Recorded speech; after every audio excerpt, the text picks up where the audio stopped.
And one of the cool things about Dragon Con, and we really typically don't talk about this a lot because this is kind of like our nothing else is going on activity, but they have a gaming area, a tabletop gaming area where you can go and everybody in your party or whatever you can go and check out games, and they have just a ridiculous selection of tabletop games that you can play while you're there.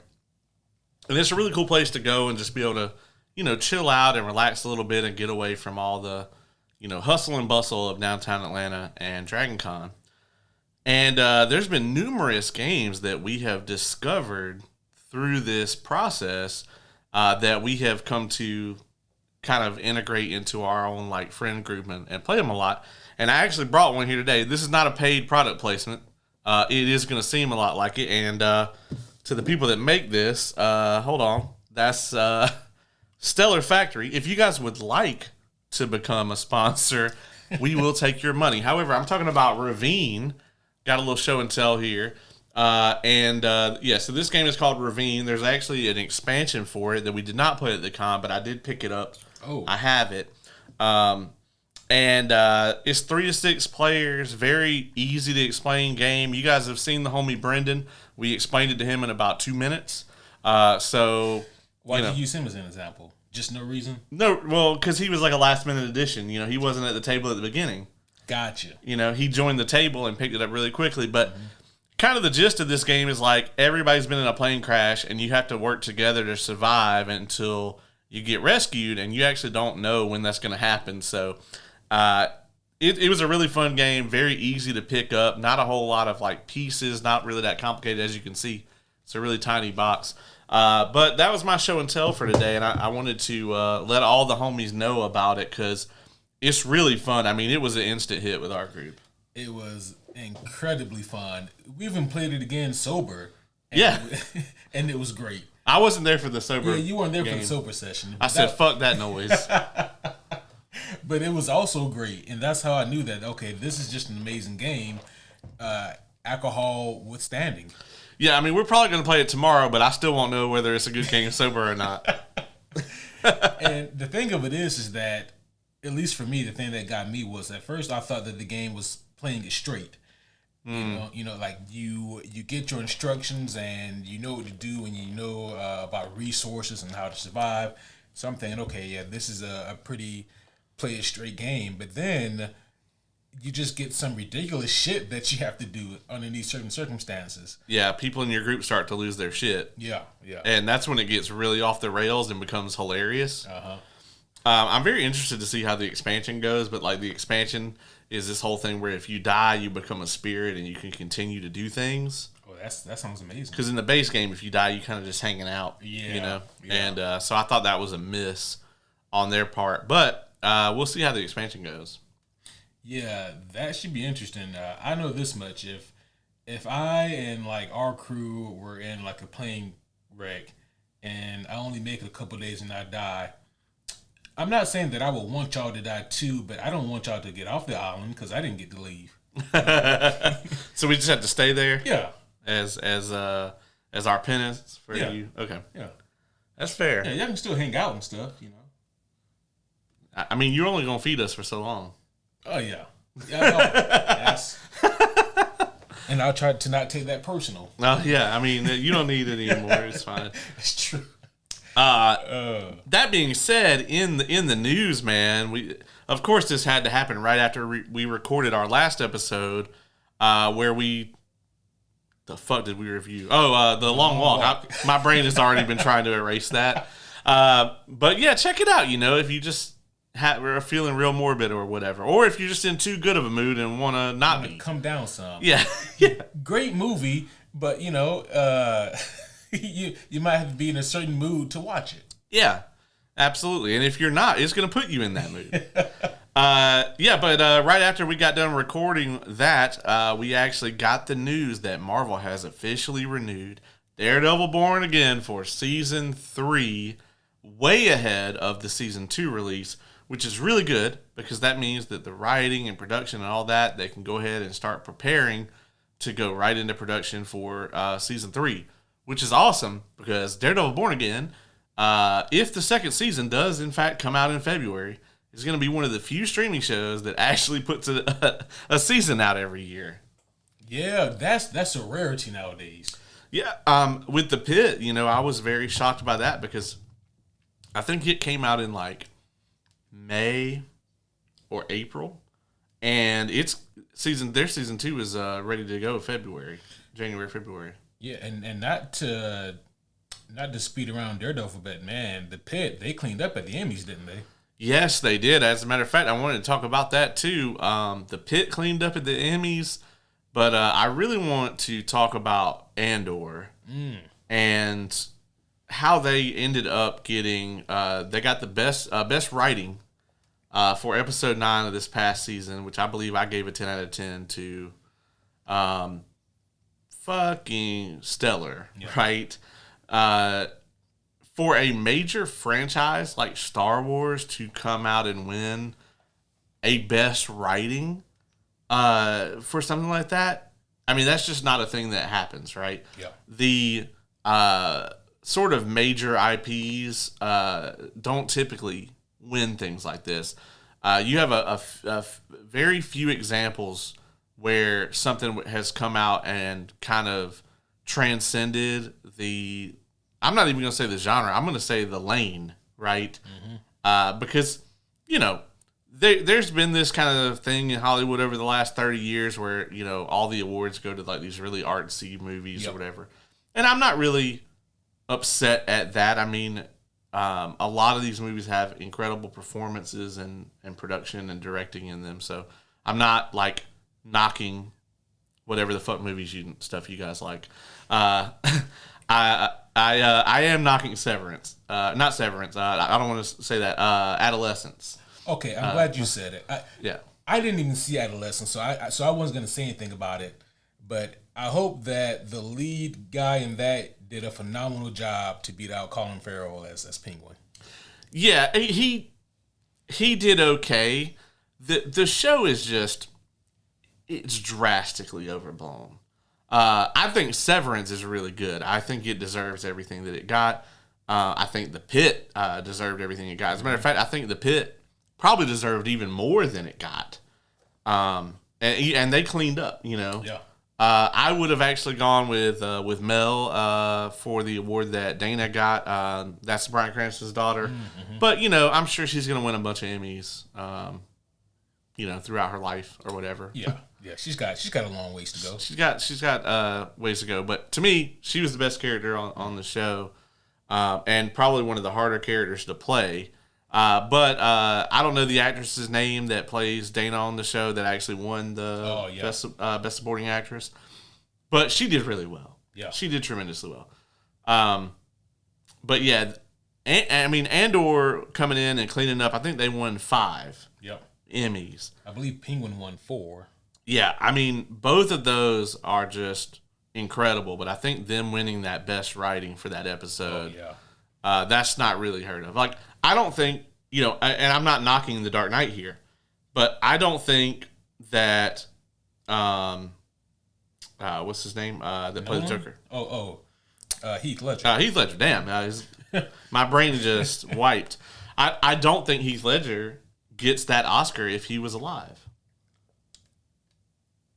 I disagree, but I hear you, though. I mean, I'm not saying he doesn't deserve it. Yeah. That's not the argument I'm making. Okay. I think he doesn't get it if he's alive. Okay. I think they very intentionally gave him that Oscar posthumously because he passed.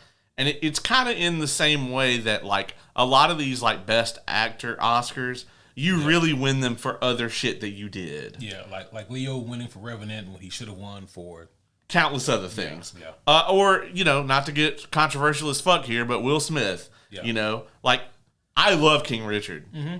Incredible movie. I've watched it 5-6 times. I think it's a great movie. He was great in that. I mainly love it because John Bernthal just plays the nerdy tennis coach, and that shit just gets me every time. And yeah, he was great in that, but I mean, shit, he wasn't better than he was in countless other things. I mean, I think in I Am Legend he should have won it for that. Yeah, I kind of thought that if you didn't win it for Ali, then he was probably just never going to win it. Yeah, Ali. I mean, 7 pounds. You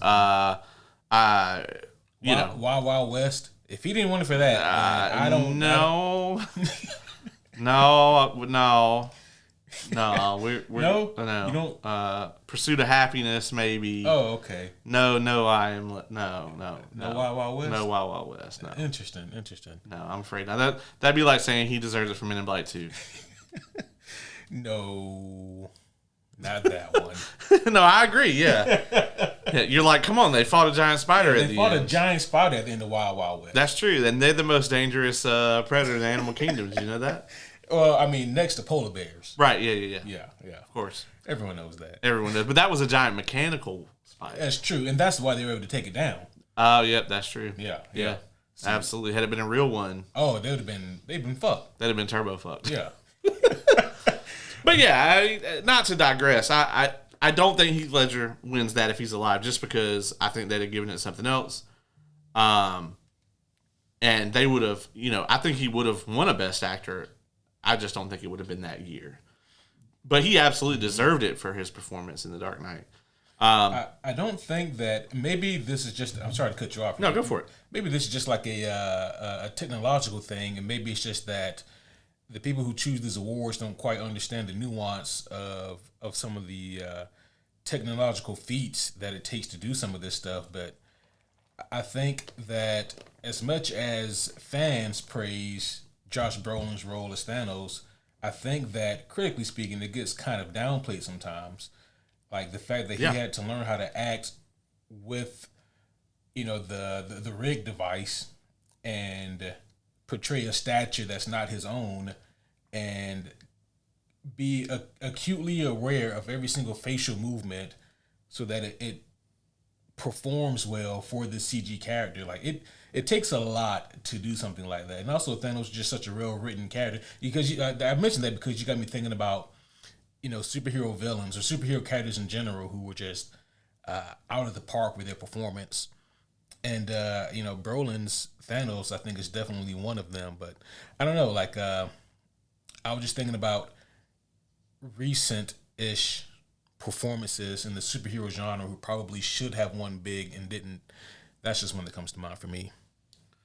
Yeah, I mean, I honestly think that Hugh Jackman should have gotten one for Logan. For Logan, absolutely. Yeah.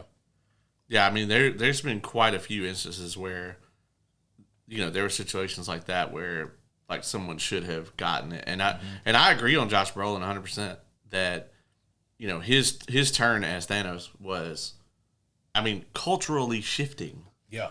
You have a character that no one's ever fucking heard of. Mm-hmm. And now everyone knows who they are. Right. Yeah. That and one guy has played him. That doesn't just happen. Right. But yeah, man, I was looking down through some of these, and yeah, some of this is nonsense. But yeah, the directing for a limited anthology series, Philip Barantini won it for Adolescence, and I could see that because the direction was incredible. But them winning really any of this other stuff, I just don't. I mean, I really can't see it. Best limited or anthology series, obviously, I think that should have gone to the Penguin. Yeah. Our girl, I forget her name, who played Sophia. Yeah, Kristen Milioti. That's right. Milioti. Yeah. What really pisses me off about that, and I think not her winning. I'm not pissed about that. Okay. She did a tremendous job, but just the fact that she's not going to be in the Batman 2. And that was confirmed by Matt Reeves. And I'm like, dude, I don't care how far along in that production you are. Clearly not very far. Put her in the damn movie. Like, what are you doing? I'm not that upset that she's not in it. I want her to be in Penguin Season 2 for sure. Was that greenlit? Is that confirmed? All but. Okay. Yeah, one of those situations. She's obviously got to be in that, but I just really think leaving that such an important character out of the movie, even if it's just a cameo, you know, work her in somewhere because she was obviously incredibly well received. And, I mean, she's now essentially the head of the fucking crime family. Yeah, but she's also imprisoned. I mean, you know, and she imprisoned at the end of Penguin? Yeah. She go to jail? Uh-huh. Yeah, I didn't remember that, but it's been a minute. He said several he's about to kill her, and then he actually just called the cops. Oh, right, yeah. And I mean, because if she ended the show in the same state as Penguin, I'd be like, oh, absolutely, she's going to be in the Batman 2. Right. But no, I mean, don't get me wrong. Like, I would love to see her in that. I guess I'm just of the state where, like, if it doesn't fit, then don't force her in there. Right. And that goes for any of the characters. Any character. Yeah. Do you think that you think Penguin's going to be the main villain? No, I think Colin Farrell has said that he has like a handful of scenes. As a matter of fact, Matt Reeves has recently said that and you guys do this what you will, but he said that the main villain or antagonist for the Batman Part 2 has never been in a live action movie. Oh. So people are speculating again, and it's funny because it's the same speculation that people had back when the Batman 1 came out. Oh, it's going to be Hush, or it's going to be Court of Owls, or it's going to be, you know. But as of now, still don't know. I'll be honest. It really should be Court of Owls. I think so. Because the first movie actually sets that up really well. It does, yeah. There's actually some direct Court of Owls like references in the first movie. You know, when he goes to and starts discovering like the secret society that his parents were a part of, and where all this funding went and all this money and like all, you know, or it kind of all just disappeared. They set it up perfectly for the Court of Owls. Yes. And I think that Penguin fits right into that. You know, yeah. With him also being an outsider. Mm-hmm. You know, they could even do a little thing where, you know, he goes to Penguin for help, you know, against them, which would be hilarious. Right. You think I'm going to help you? Get the fuck out of here. Yeah. Yeah. Yeah, that'd be tremendous. But I will say he deserved best lead actor in a drama. For sure. I think so. But again, I haven't seen Adolescence, so I can't be too harsh on it. With Severance, I've seen all of season 1 and I really enjoyed it. I need to get back into season 2, but I just haven't for whatever reason. I know that the homie Kay really loved it. She binged that in like a week, all of it. Yeah. So, and I've seen the first couple episodes, and I'm intrigued. I like it. Yeah, it was one of those things where I don't know. I guess I kind of saw potentially where they were going with season 2, and I was just like, yeah, this is fine. I'll come back to it later. You know? Yeah. Interesting premise. It's not lost levels of what the fuckery for sure, but there is a lot of things where you just have to take note of. I'm probably not going to get an answer for that. I'm very intrigued as to why The Penguin is considered an anthology series and not a drama, but Andor is considered in the drama category if they're going to do another season of Penguin. I mean, you know, that's just odd to me. Like, that is bizarre. Because Andor is, like, never going to... I mean, there's never going to be another season of Andor. It's just not going to happen. And it was designed that way. So, it's odd. Unless they put it in Best Drama Series because Disney originally said, oh, we're going to do 5 seasons. That could be it. And then Tony Gilroy was like, nah. And now he's like, fuck you guys, and I got an Emmy. So is Tony? Is he on the outs with Disney? He's not necessarily on the outs, but he's done. Okay. Like he's literally been working on this shit for a decade. Like he wasn't the director on Rogue One. That was Gareth Edwards, but he was the lead writer. So he's literally been working on Star Wars since 2014 or whatever. And Disney originally wanted to do 5 seasons of Andor, and he was like, "Nah, dog." Like, I mean, can you imagine if all of those 3 episode arcs that we got, if there was a whole season for each of those? My viewpoint on Andor would be much different. Yeah, I think so too. Now, granted, like, did Andor leave me wanting more at the end of season 2? Like, would I have liked another 5 episodes? Like, sprinkled in there where I could see even more. Yeah, absolutely. I would have liked to see more, but I would much rather the show leave me feeling that way than, oh God, do I have to sit through more of this? Right. You know, Right. They went out on top. Yeah. The Pitt. Noah Wiley. I'm not mad at that. No. For him winning, he did incredible. I think the Pitt is probably my show of the year for this year so far. I'm really enjoying it. Yeah, I got to go back and compare because there were a lot of really good shows this year. Yeah. But the Pitt is definitely up there. I didn't expect to like it so much, but man, it was tremendous. Have you seen it all? Yeah. Yeah. I mean, yeah, man. They just really got their finger on the pulse. Like, I think a lot of it has to do with how it's paced. Mm-hmm. You cannot put it down. Yeah. There's nowhere for you to get out. Right. There's nowhere for you to get off this train. Like, it just keeps going. And they'll end the episode in a insanely fucked up place to where you have to watch the next one. Oh yeah. It'd be like if we cut this episode off right fucking now in the middle of this sentence, you know, and then you just gotta and then you see we got another episode. That, you know. Oh shit. Well, we do have an episode here to discuss. Yeah, so I guess. So perhaps it's time we get into it. But of course, proper introductions are in order. So, homies one and all, welcome back to another very special episode of the Superhero Homies Podcast. My name is Quentin, and as always, I am here with the world's greatest co-host, who I'm sure totally loves this episode of Peacemaker, the homie Caleb. What's going on, everybody? Actually, I really do love this episode of Peacemaker. I'm starting to lose faith in the season. And part of that is I'm starting to feel like they didn't have a season's worth of shit to tell. Like, that is my main complaint. I will say, before we get into it, 2 days ago, I caught myself singing that goddamn intro song to myself. That's going to be my first question to you, because I'm going to let you know now. I'm going to ask you this question for every episode of Peacemaker. What are your thoughts on the themes? For science, yeah. What are your thoughts on the new theme song as of episode 5? Shouldn't have changed it. Okay. Do you really want to taste it? You know, I do.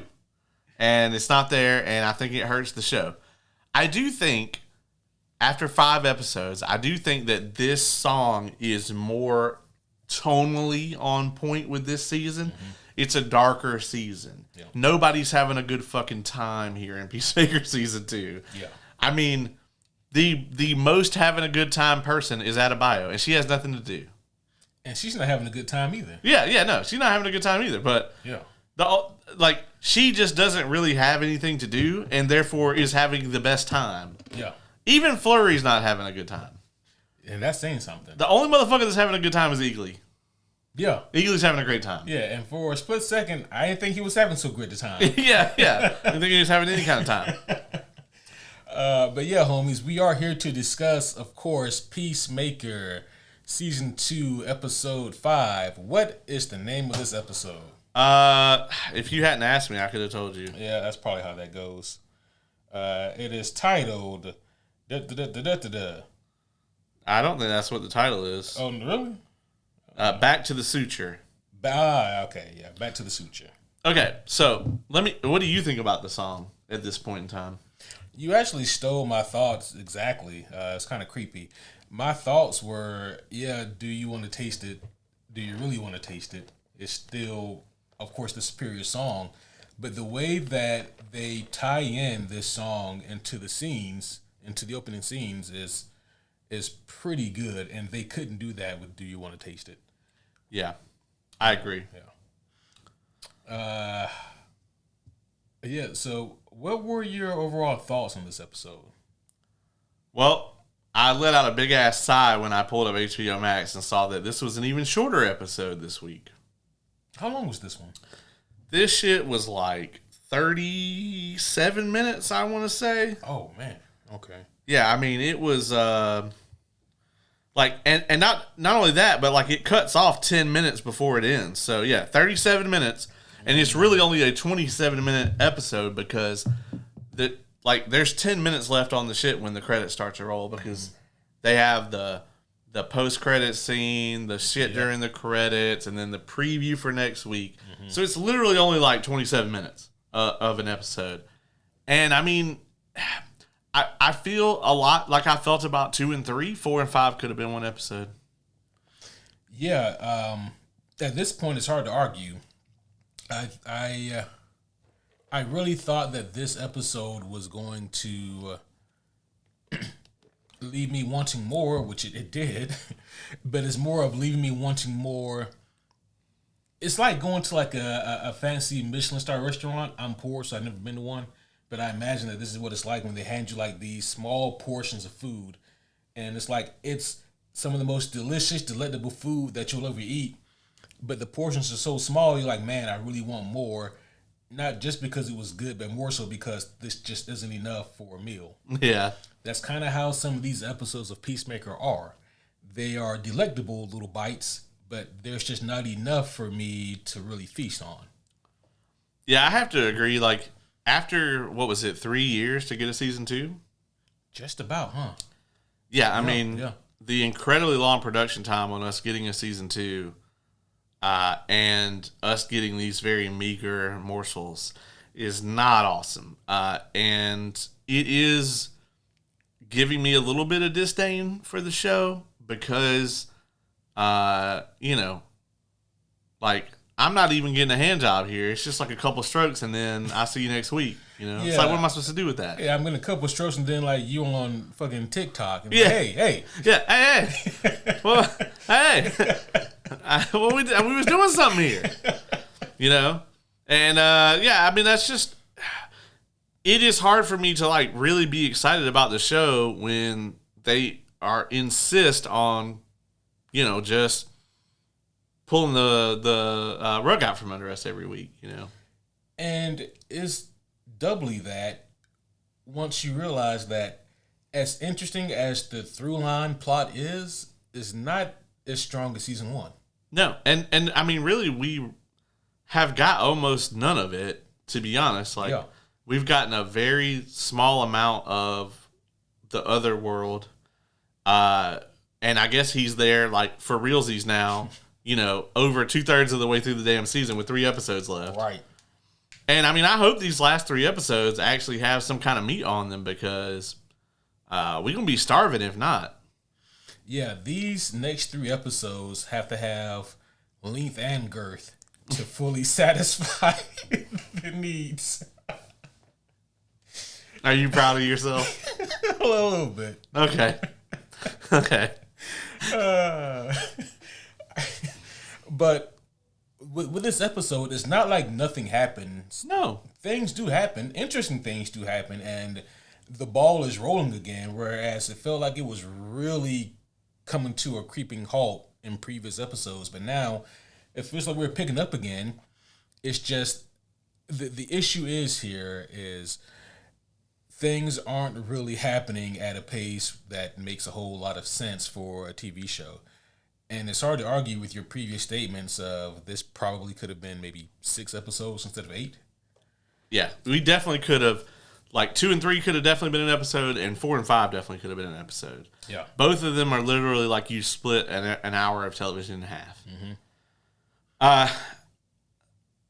Furthermore, speaking of dicks, we found out that Rick Flag, his is his weakness. Rick Flag Sr. We already kind of knew this from Creature Commandos, where the princess completely duped him. Okay, look. Can we call that a weakness if I would have done the same thing? Yeah, I mean, because it's still a vulnerability. Okay. I will say that the opening scene here, completely useless. It didn't tell us anything we didn't already know. You didn't like the funeral scene? No. Okay. I mean, I thought it was a nice little touch that they put it in there, but for narratively, what does this scene tell us? Like, we already know, that, like, Rick Flag Sr. was trying to get at whoever, leaked the files. Yeah. We already know that Harcourt was in a relationship with Rick Flag. We already know that, that Peacemaker killed him and that Rick Flag Sr. is trying to find out. And that until he became director of Argus. He didn't know, So, I mean, I just don't know what this scene was really meant to accomplish. Yeah, you're right. We did know all that. I think that maybe it was just to put us more so in the mindset of Rick Flag Sr. from an emotional standpoint, so that when we see him beat the shit out of Peacemaker, we get we get a more reminiscent sense of where he's coming from. Also, he said that they had a fight scene. He did. That's not true. That's not true at all. Yeah, Frank Grillo lied to us. Yeah. This was actually off mic. As soon as we finished recording a few days ago when we did the long walk, I was telling the homie Caleb about a podcast that I saw with Frank Grillo, and I think it was with Muslim Fitness. It was a very, very good podcast. But there's a moment in there where he's talking about John Cena, and then they talk a little bit about Peacemaker, and he says, yeah, in episode 5, there's this really badass fight scene between me and John, and apparently to Frank Grillo, that means that translates to him getting to beat the shit out of John Cena. Yeah. Because that's what happens here. There is no fight. Yeah, he just, beats the ever-loving shit out of him, and it was brutal. Yeah. Yeah, those blows were vicious. Especially that knee where he was already up against the wall. Oh. I was like, I think his knee went all the way into the wall. That's beyond a concussion. I don't know what that is. That's just straight up brain trauma, But yeah, so we do open up with the funeral scene here, and you are correct. It doesn't give us any new information. I think that I like the scene for what it is, but from a character standpoint, I understand. From a narrative standpoint, though, you're right. It doesn't provide us any new information, but it is, I think, just interesting to see how Rick Flag was directly after the death of his son, and him fishing for information. So, just interesting nonetheless. This I guess opening scene post credits, when we see Peacemaker going to meet with Emilia. This was an interesting scene here. So they're obviously setting up Peacemaker to to be apprehended. Right. But there was a code word that they established, our protagonist. Copacetic, yep. And Chris, Peacemaker, he was well aware of this. However, he really needed to go talk to Emilia just to see if there was any spark there, if there was any real romantic, emotional feelings there between the two of them before he made this permanent decision to leave this universe. Right. And that's why he risked it all. Man, we gonna risk it all for some pussy sometimes.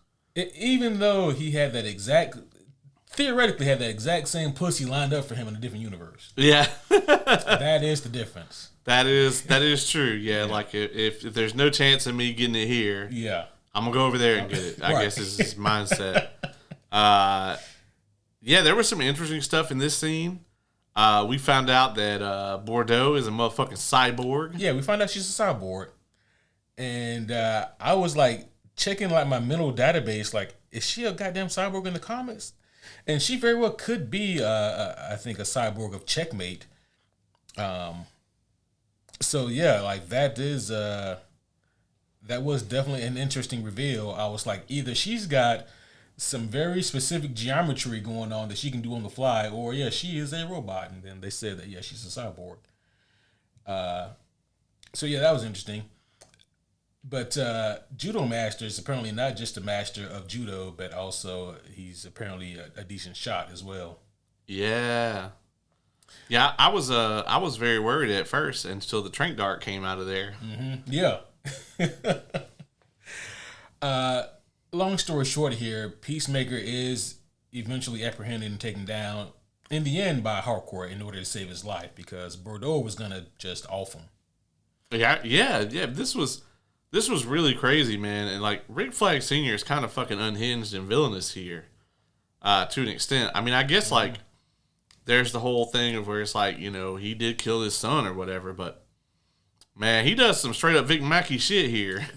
Yeah, he does. Not to mention that, as much as Peacemaker was a piece of shit for what he did, he was under orders. Like, Waller gave him those orders. He didn't just cold-blooded kill Rick Flag because he just wanted to. Yeah. And I mean, bullshit or not, I mean, he was working for bad people. He was being a piece of shit. But Rick Flag Sr. acts like he just like went to his son's house and burned it down while he was asleep. Right. Just randomly. Yeah. Just cuz. I guess you would have to wonder though, if you're Amanda Waller, the file, whatever you have for that mission to Corto Maltese, it probably doesn't mention anything about that. Yeah, but Economos mentioned it, so I mean he knows. Yeah. I mean, I'm just saying that, like, on the official record though, I'm sure there's no trail. Oh, I'm sure. Yeah, I'm sure there's nothing in the official record where he's like, where Amanda Waller was like, yeah. So if these files and shit come up, delete them shits. Right. Yeah. So this opening scene was pretty interesting here. Chris is apprehended and taken in. He's not booked immediately though. Right. This is when we get the scene between Harcourt and Economos. And she's like, hey, you need to make sure he gets booked. Otherwise, like, they could kill him. Do you think that Rick Flag Sr. would have taken it that far with the beating? He certainly wasn't concerned about whether they were going to kill him or not. Yeah. Yeah, I mean, Economos once again saves the day here and steals every scene that he's in. Yep. But, I mean, I got to say, this whole thing felt dumb to me. Ultimately, like, yeah, we got to see how, like, we finally got to see the confrontation between the two of them. But they really didn't have much of a confrontation as far as, like, a discussion. No. It just went straight into Rick Flag Sr. beating the shit out of him. Yeah. And then they let him go. And, like, after all the shit y'all went through to bring him in here, what was the point? Yeah. No, I felt the same way. I thought it was a weird choice because it felt like it should have been a bigger moment than what it was. And don't get me wrong, the ass kicking was brutal and it was vicious. It's just at the end of episode 4, it felt like the confrontation between Harcourt and Chris was supposed to be like a really big deal. And him being captured and turned in was supposed to be a really, really big deal. But in actuality, 15 minutes later, he's back at his old cabin. Yeah. So, yeah, this episode, it feigns high stakes, but in actuality, I can't really say that. It's almost like if you cut out the last 5 minutes of episode 4, there's no difference really. You will be wondering why Peacemakers beat the fuck up. Yeah. Otherwise, there isn't that much of a difference because, I mean, they already knew technically where the cabin was at because fucking Red St. Wild, yeah, he knew where Eagly was. Had tracked Eagly out there. Yeah. Let's talk about the Prime Eagle. This motherfucking eagle really does have superpowers. The whole time. I can't make sense of any of this. I don't fucking know. Is Eagly a super eagle in the comics? No. Yeah, this is just a weird choice by James Gunn. Yeah. He was like, you know what? Eagly's gonna be fucking super eagle here. It's like, you know what? There's not enough arc here in season 2. We're gonna give Eagly a subplot. I feel like he and like whoever like his right hand man is for Peacemaker. It was like, sir, I think that we're too forward focused on Peacemaker here. Like maybe some of these other characters should get something. And he's like, you're right. Eagly needs a real strong side plot here. Yeah, I'm like, Vigilante and Adebayo don't have a goddamn thing to do this season. It's got to be, I mean, on the bright side, it's got to be some of the easiest paychecks they've ever gotten. Oh, sure. But, they don't have a fucking thing to do, and we have this whole Eagly subplot purely so that James Gunn can find a way to write Michael Rooker into the show. Yeah. Absolutely. Don't be wrong. Red St. Wild was fucking hilarious. He was great. And I wouldn't be surprised if Michael Rooker comes back again next season as Snowflame. Yeah, or any other character. Yeah. I don't doubt it at this point. But So you may be asking yourself, what was the point of this arc with Red Saint Wild? And the answer is, who fucking knows? I don't. I think they should get James Franco for Snowflame. Oh, wow. Or maybe they should just go past James Franco and get, what's his name, Tommy Wiseau? Oh, yeah. Just go straight to it, yeah. Peacemaker, you're tearing me apart. He'll just actually do cocaine on the set. Like, or they get Charlie Sheen. Yeah. That's true. That'd be fucking hilarious. Yeah. I think that might be a little too close to home. I mean, you know. I want James Franco to be Snowflame as his Dave Skylark character from the interview. Oh, Jesus. But just with cocaine superpowers. Has it been long enough? Can James Franco come back now into the spotlight? I think so. I think he's fine. Yeah. I think it's been long enough. People have done worse shit. That's true. Than him. That is very true. Yeah. So they letting Kevin Spacey do shit. Yeah. So yeah, that's true. And I'm like, man, this motherfucker was like, you know, I didn't think Kevin Spacey was ever going to be seen anywhere ever again, which is probably how it should have went. But yeah. You know. I mean, all I know is that if Bryan Singer pops out with another movie, then we know that, you know. Just whatever at this point. Right. Yeah. Jesus Christ. So, Red Saint Wild, at first, he damn near poisons Eagly with, like, a rigged rodent. But thankfully, a fox steals Eagly's lunch, and the fox eats the rodent, and he foams at the mouth and dies. And Eagly's like, what the fuck? He's like, this motherfucker.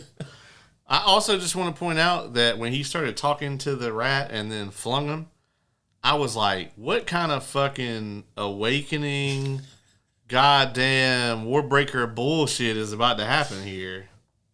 But thankfully, that's not what was going on. Yeah, I mean, well, yeah, who knows, though? Yeah, because we watched this motherfucker go on a legit, like, spirit quest in the last episode. Yeah, he took an ayahuasca trip without the ayahuasca. Yeah. And just straight up spirit walked and located Eagly. Yeah. Maybe Red Saint Wild is an unreliable narrator and we're just trusting that he's got some kind of powers. But then again, how the fuck did he know where Eagly was? Yeah, and then, well, maybe he's just still tripping balls and Eagly doesn't have powers.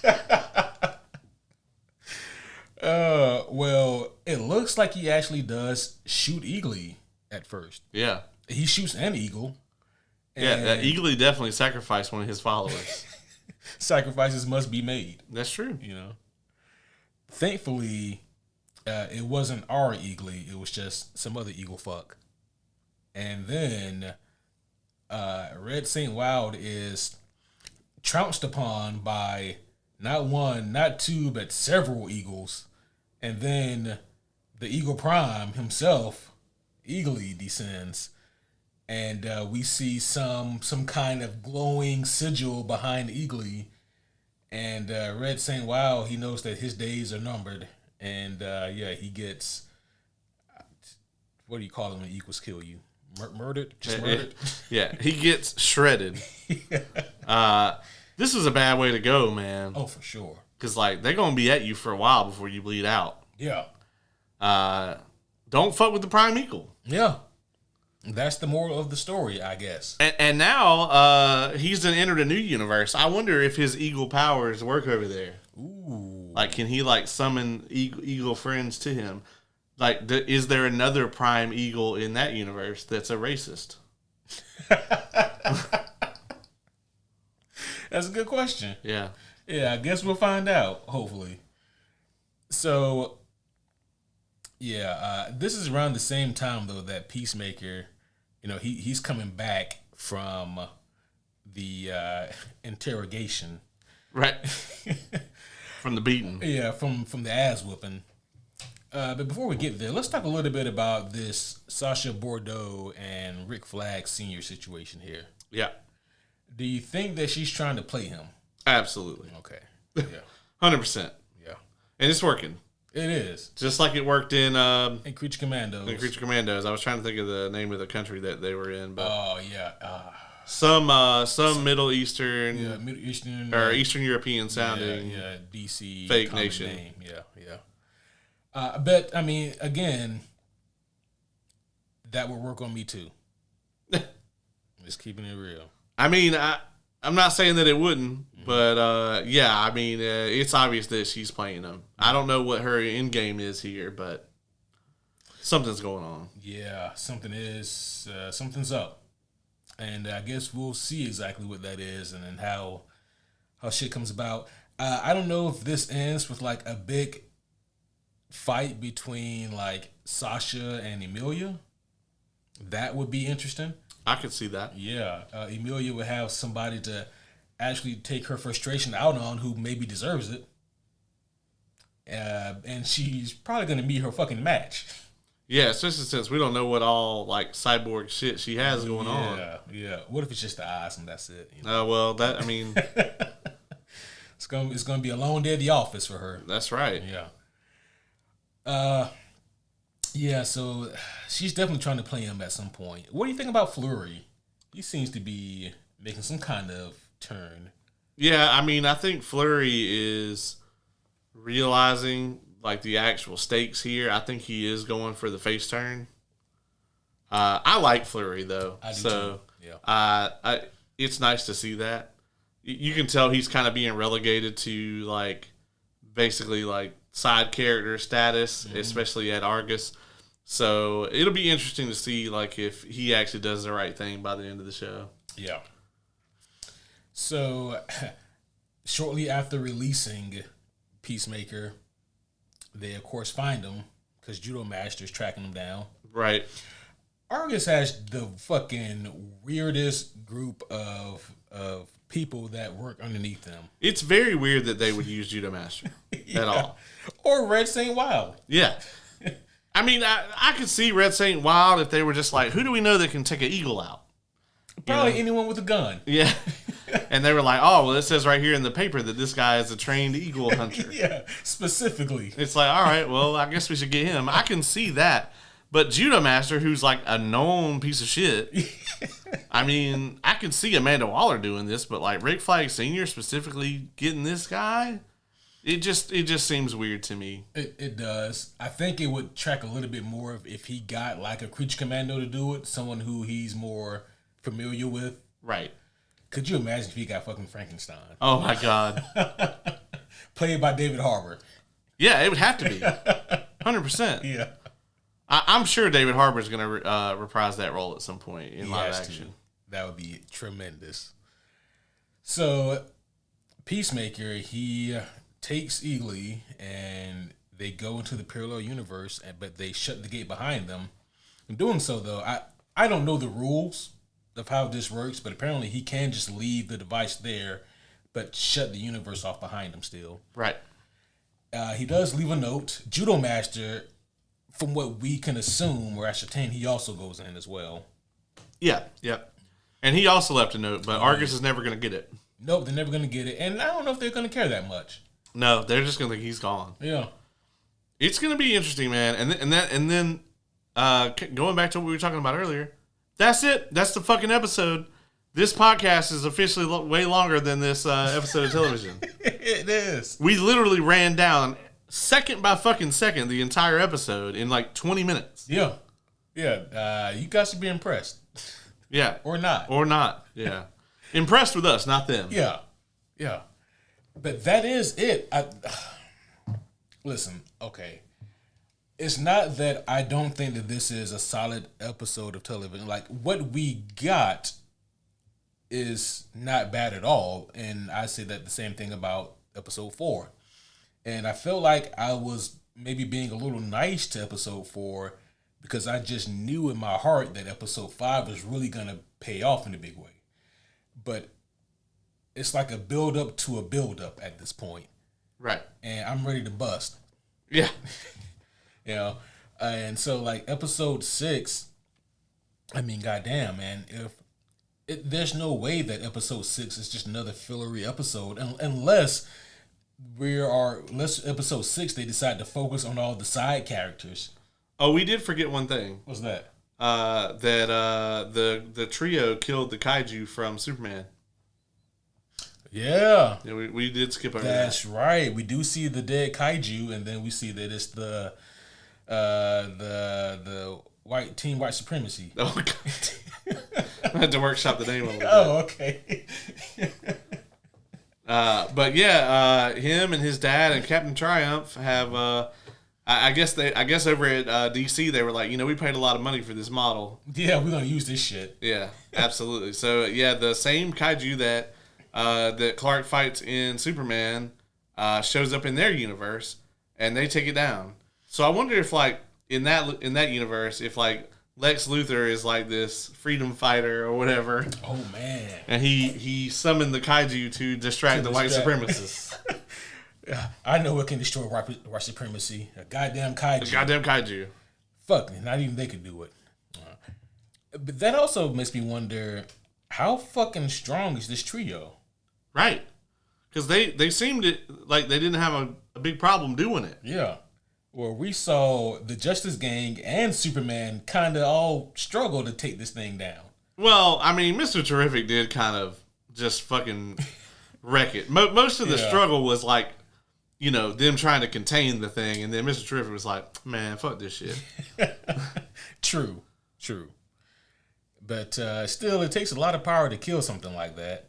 Yeah. They definitely got, like, rocket launchers and all kinds of nonsense. And they got jetpacks. Yeah, they're still telling, like, what kind of shit their dad has. Oh, yeah. He's got more than white hoods and burning crosses. Yeah, for sure. Have you given any more thought to the whole idea that it's just white supremacy land in this universe? Oh yeah, definitely. The more I think about it and the more I look at it, the more I think that that's probably what's going on. Mm-hmm. It would be crazy if they have like a fucking Nazi Superman over there and that's the cameo. Oh no! Because Earth X in the comics actually does have. Yeah. And it would be fucking hilarious if David Cornsweet somehow played a more evil Superman. Oh no. Because I don't think anyone is equipped to stop that. How many Supermans do you think he's going to end up playing before this is all said and done? Because like so far he's already been Superman and Ultraman. Mm-hmm. He's goddamn almost assured to end up playing Bizarro once because he tossed that clone into the black hole. Right. It's definitely going to come back as fucking Bizarro, no matter True. Like 100%. If they don't do that, that's a huge miss. Yeah. Yeah, a lot. He's gonna play a lot of different versions of Superman, I think, when it's all said and done. Red Sun spinoff. Yeah, you were gonna get a Red Sun spinoff, maybe even an Injustice spinoff. Oh man, you know. So yeah, I can definitely see him just every movie he's gonna play a different version of Superman. And the original one. Yep, and the original one. I hope he likes that costume. Yeah. Yeah, this universe, this Earth 2, or whatever they want to call it, is quite fascinating. And I think that we are not seeing a lot of it on purpose. James Gunn, he's really playing his cards close to the chest with this one. Not showing us a whole lot. Even on, like, next week's episode, that little clip that we got, didn't see a whole lot there. They barely showed anything. Yeah. All we saw was apparently Vigilante has a shit ton of cocaine. Maybe he's gonna have something to do. That'd be nice. He's finally in the outfit. Yeah. That's something. That's something. Yeah.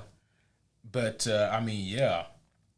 Our team of protagonists, unless your name is Peacemaker or Eagly, you don't have a lot to do. Yep. In this whole season.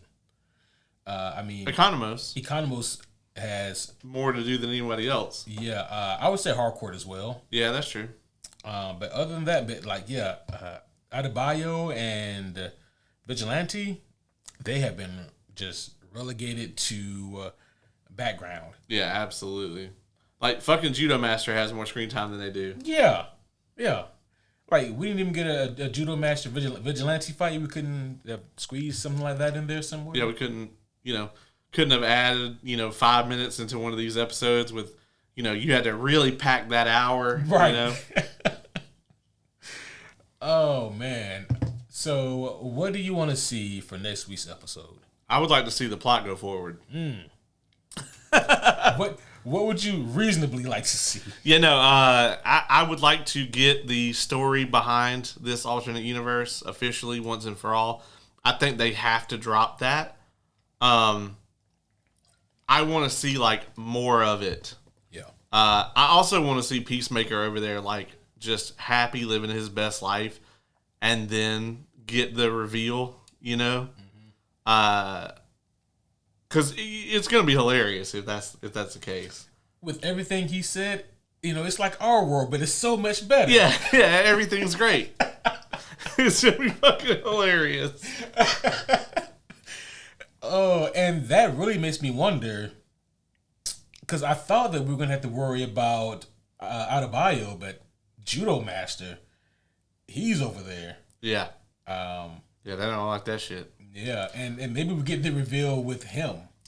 Yeah. Also, it's interesting to me that they have Harcourt specifically in two different outfits. Right. Like, they didn't do that with anyone else. Yeah. Mm-hmm. And I think that's also interesting. And if in our universe, she very much, has on like a very kind of progressive kind of outfit. She's got pants on, the tank top, whatever. The boots. And then in the other universe, she has a very more traditional outfit. It's a blouse with a long skirt down to the feet. It very much kind of screams that the laws of society may be a little different. Yeah. We also don't know what she does at Argus in that. Have no clue. And also, I'm trying to think back. I don't think we hear any mention of Waller. Nope. Yeah. No Waller. No Kardashians. Yeah.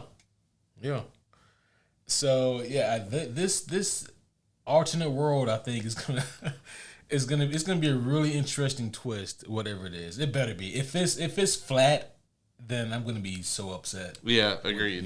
Yeah. I mean, there also has to be something big, like some reveal towards the end of like something that makes this like worth watching for the DCU as a whole. He keeps repeatedly saying, "Oh, this leads right into Superman 2, right into Superman 2." All right, well, let's see it. Right.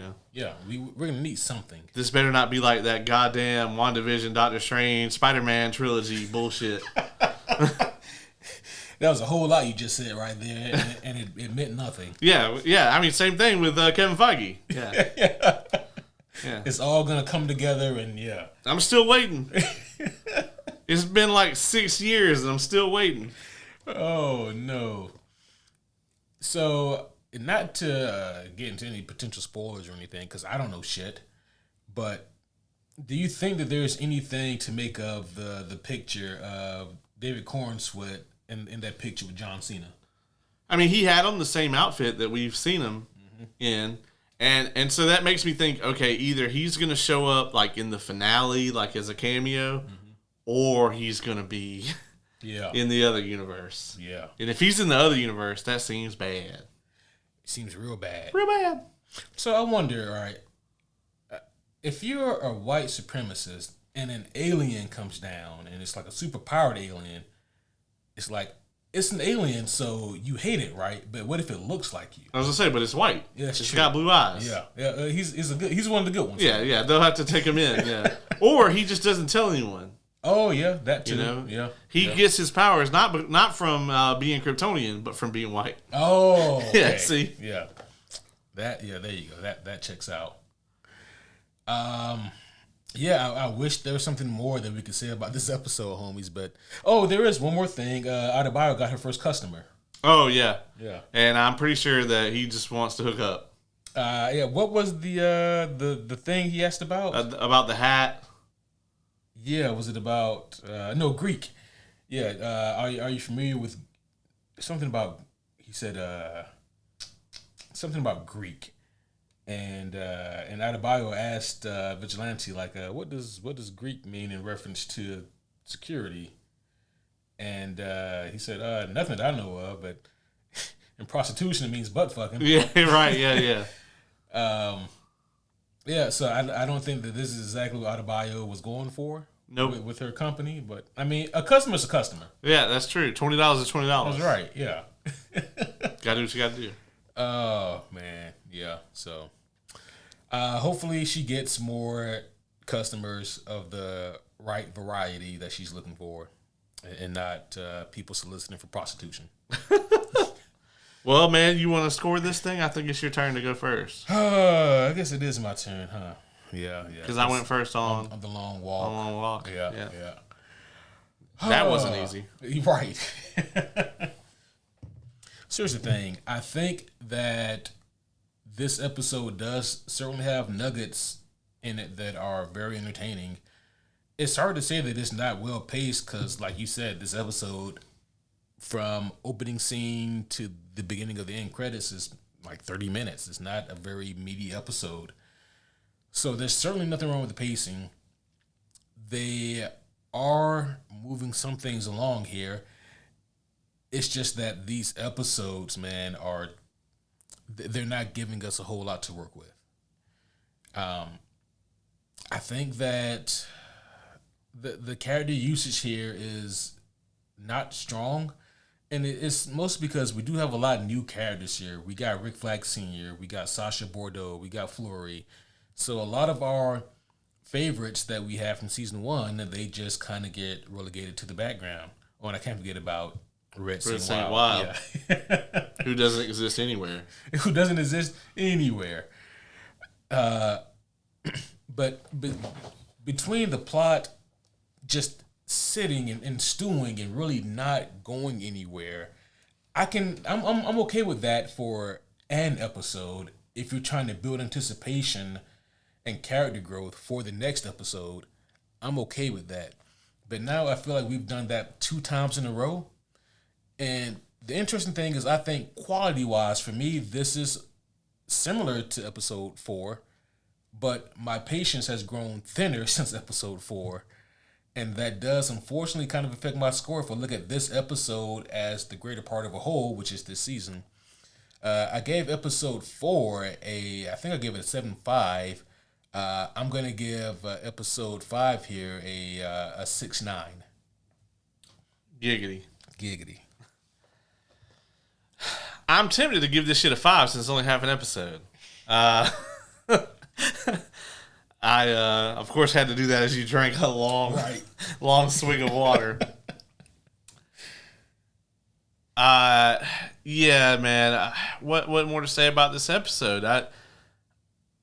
What we get here, like we said, nothing is really bad. Some of it is contrived, like the whole them going through several episodes worth of bullshit. I mean, they lost a squad of agents trying to bring this guy in, and then within 15 minutes, they just fucking let him go so they could track him back to his house that they already knew where it was.